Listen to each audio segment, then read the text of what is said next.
Pour tout n appartenant à une étoile, on note fn de la fonction définie sur R+, par fn de x égale 2x moins 2 plus racine de x sur n. On nous demande d'abord de démontrer que pour tout n appartenant à une étoile, l'équation fn de x égale 0 admet une unique solution sur R+, et on la notera alpha n. Donc attendez, en fait, pour chaque n de n étoiles, il y a une fonction fn différente. Il y a la fonction f1, la fonction f2, la fonction f3, et chacune des fonctions, on nous donne la recette, ce qu'elle fait pour chaque x de R+.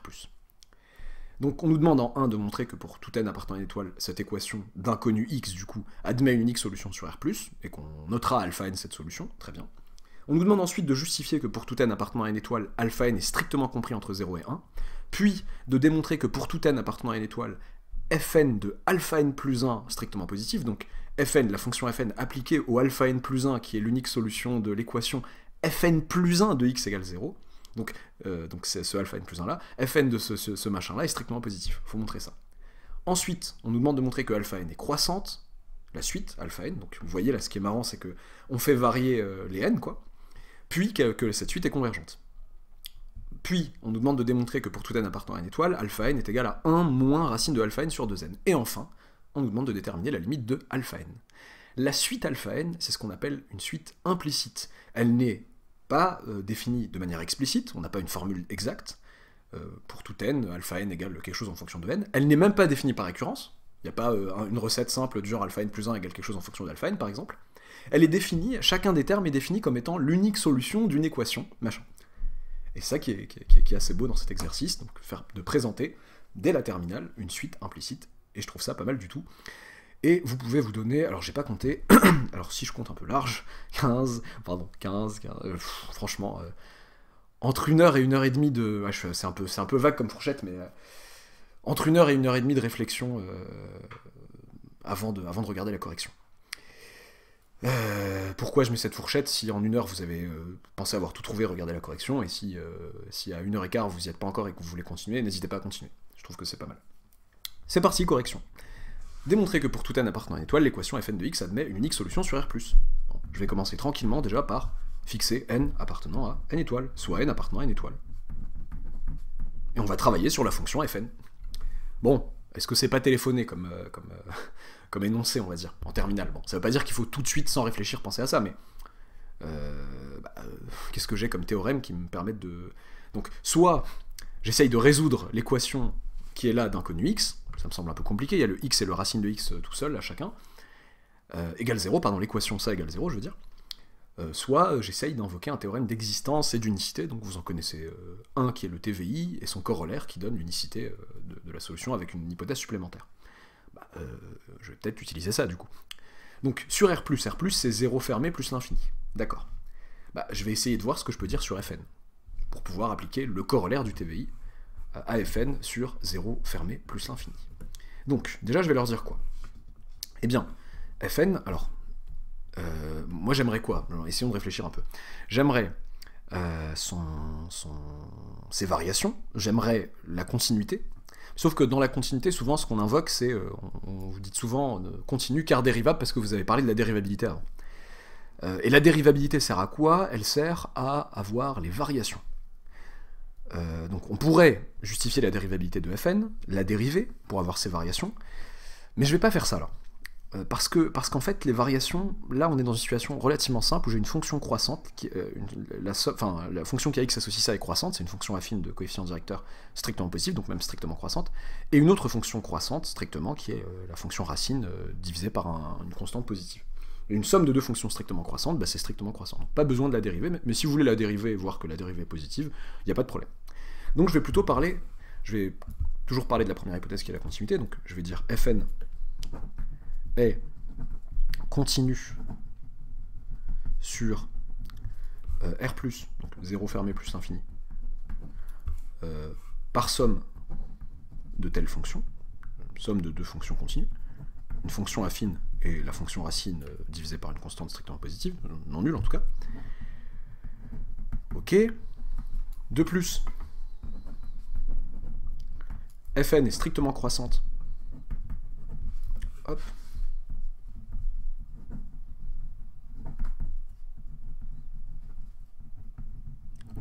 Par somme de telle fonction. Oui, permet beaucoup dire somme de telle fonction, etc. ici, mais ces deux propriétés que sont la continuité et la stricte croissance, bon, quand on somme deux fonctions continues sur un intervalle, bah, ça me donne une fonction continue, et quand on somme deux fonctions strictement croissantes sur un intervalle, ça me donne une fonction strictement croissante. Ok. Donc la stricte monotonie nécessaire au corollaire du TVI, je l'ai, la continuité aussi, sur toujours... j'aimerais rappeler quand même sur 0 fermé plus l'infini. Qu'est-ce qu'il me reste à faire? Calculer la valeur en 0, la limite en plus l'infini. Fn de 0, ça me fait moins 2 plus 0, donc moins 2 en fait. Et la limite en plus l'infini. Bon, là c'est un calcul simple de limite, bah, ça tend vers plus l'infini. Moins 2 plus l'infini divisé par n est constant, je ne veux pas dire je forme indéterminé ou que sais-je, n est constant. Donc, par somme de limites, eh bien j'ai tout simplement limite, oula, le point de i va un peu trop loin sur le m, pardon, hop, limite quand x tend vers plus l'infini, j'ai failli dire n, de fn de x égale plus l'infini. Et là je leur dis quoi? Je leur dis que ce 0 là, dont je veux l'existence et l'unicité d'un antécédent par la fonction fn, eh bien 0, il appartient bien à moins 2 plus l'infini. C'est bien une valeur intermédiaire entre moins 2 et plus l'infini. Donc je vais même être moins 2 fermé, mais je peux même dire moins 2 ouvert en réalité. Je peux même être plus précis, du coup, si j'avais mis moins 2 ouvert, j'aurais répondu une unique solution sur R plus étoile en fait. Et c'est pas 0. Bon, ça change pas grand chose à l'énoncé, enfin à ce qu'on me demande, 0 appartient à moins 2 plus l'infini, donc d'après le corollaire du TVI,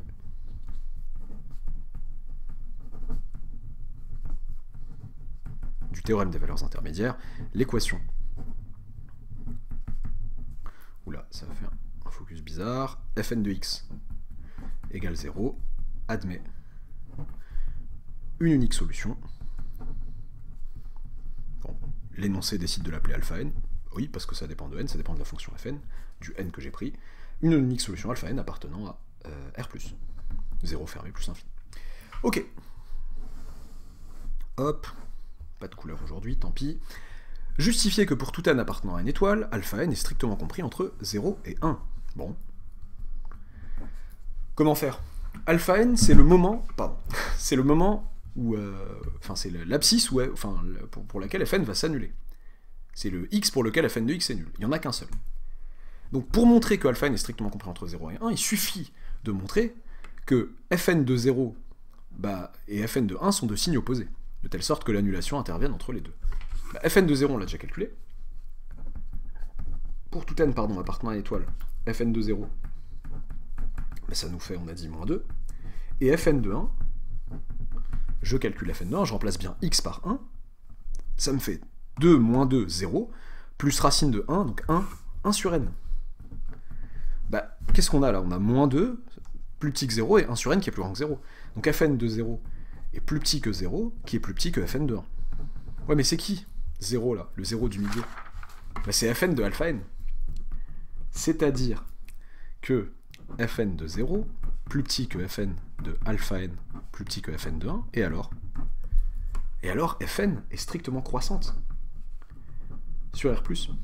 Et la stricte croissance de fn, je me permets de faire mes abréviations, que vous ne vous permettez pas en contrôle, bien sûr, la stricte croissance de fn sur R+, permet en fait de déshabiller en quelque sorte, donc d'enlever la fonction fn de cet encadrement, de désappliquer la fonction fn, et de dire que 0 plus petit que alpha n, plus petit que 1.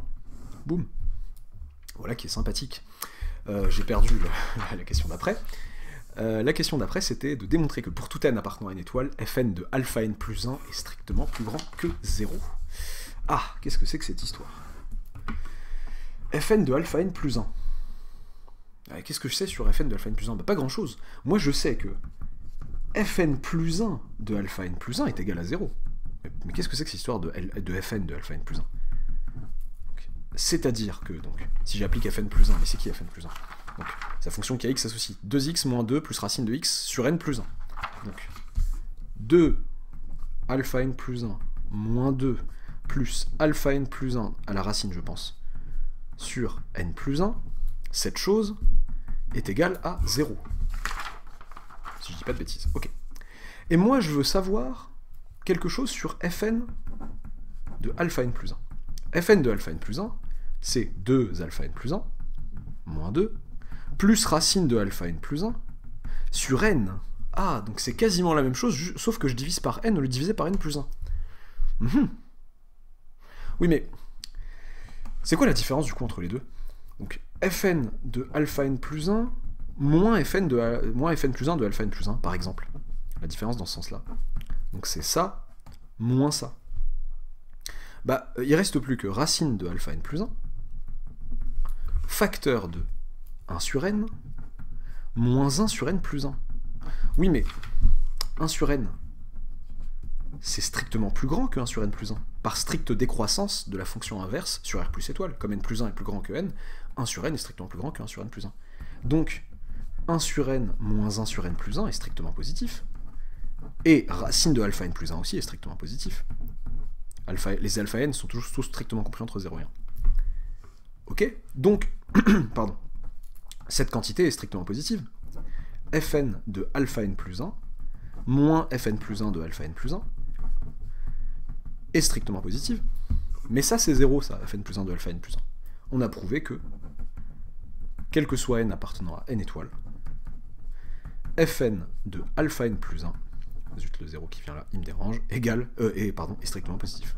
Cette question est vraiment, vraiment dure pour des terminales, je trouve. Voilà. Donc, elle est théoriquement faisable avec... Il n'y a pas de notion hors programme ou quoi, mais elle est difficile. Et en contrôle, si vous n'y arrivez pas, il n'y a aucun souci, vous sautez et vous passez à la 4. Vous essayez, et si vous n'y arrivez pas, vous ne restez pas tout le temps, tout votre temps dessus, quoi. Montrez que alpha n est croissante, puis qu'elle est convergente, que la suite alpha n est croissante. Qu'est-ce que c'est que cette histoire? Comment je peux montrer que la suite alpha n est croissante? Bon, il n'y a rien entre alpha n et alpha n plus 1, si ce n'est cette chose. On sait que quel que soit n appartenant à n étoile, eh bien, fn de alpha n plus 1 est plus grand que 0, mais 0 c'est qui aussi? C'est fn de alpha n. J'essaye de faire intervenir de force une inégalité entre alpha n plus 1 et alpha n, mais malheureusement il y a fn, le gêneur là ici. Ouais, mais fn est strictement croissante sur R+. Est-ce que j'avais bien dit sur R+, ça tout à l'heure? Oui, j'avais dit là. Preuve vidéo. Strictement croissante sur R+. Donc, alpha n plus 1, strictement plus grand que alpha n. Plus grand ou égal suffisait pour établir le résultat qu'on me demande. La suite alpha n est bien croissante. Hop, je vais chercher une autre feuille. Hop. Question 5. Non, pardon. Il faut montrer qu'elle est convergente. Oui, mais dans la foulée, elle est croissante. Bon, qu'est-ce qui reste? Ah, pas de mystère. Il faut montrer qu'elle est majorée. Bon. De plus, alpha n est... Oula, j'écris mal. Majorée par 1. Donc, alpha n converge vers 1. Non, je rigole. Non, converge vers un certain réel L inférieur ou égal à 1. On ne sait pas si c'est 1. Ok. Démontrer que pour tout n appartenant à une étoile, alpha n égale 1 moins racine de alpha n sur 2n. Mais ça sort d'où, ça? C'est quoi cette histoire de racine? Oh bah la racine, elle vient de là, quoi. Quel que soit n appartenant à une étoile, donc ça c'est la question 5. Toi tu pars, ton temps est terminé. Fn de alpha n égale 0. Donc, ce que j'aime bien dans cet exo, c'est ça, c'est que ça vous fait utiliser ce que vous savez sur alpha n. Vous connaissez pas des choses immédiates et directes sur alpha n, mais des choses indirectes, comme ça. C'est-à-dire que 2 alpha n moins 2 plus racine de alpha n sur n égale 0. Moi je veux alpha n en fonction de racine de alpha n. Bon bah ça va là, c'est pas très dur. D'où, donc je vais tout passer de l'autre côté à part le 2 alpha n, je détaille un petit peu. 2 alpha n égale 2 moins racine de alpha n sur n. Puis alpha n égale 1 moins racine de alpha n sur 2n en divisant tout par 2. En divisant des deux côtés par 2. Ok. Déterminer la limite de alpha n.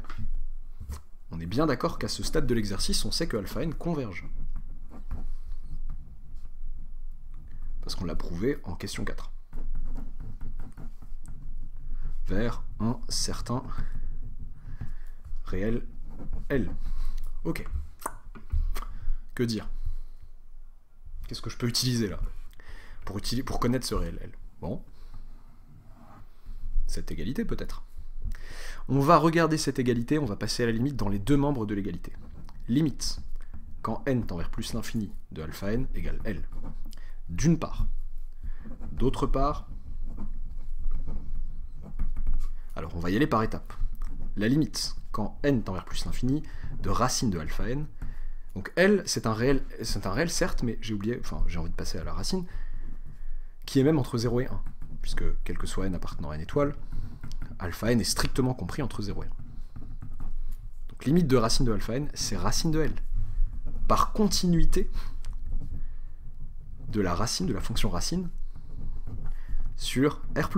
Pour un exo où il n'y a pas continuité de la fonction qu'on applique, c'est f l'exo que Cyril n'a pas trouvé ouf. Voilà. Très bien.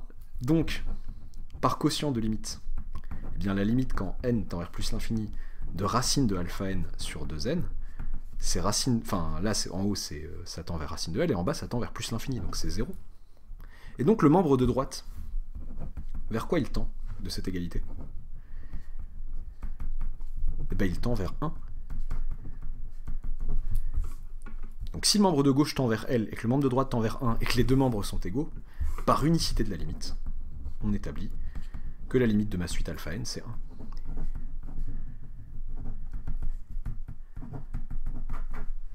Et ce qui est très beau dans cet exercice, c'est ça, je connais pas, enfin j'ai rien de direct et d'immédiat sur alpha n, si ce n'est l'équation pour chaque alpha n, l'équation dont elle est l'unique solution, et ça me permet quand même d'aboutir à des résultats assez probants sur cette suite.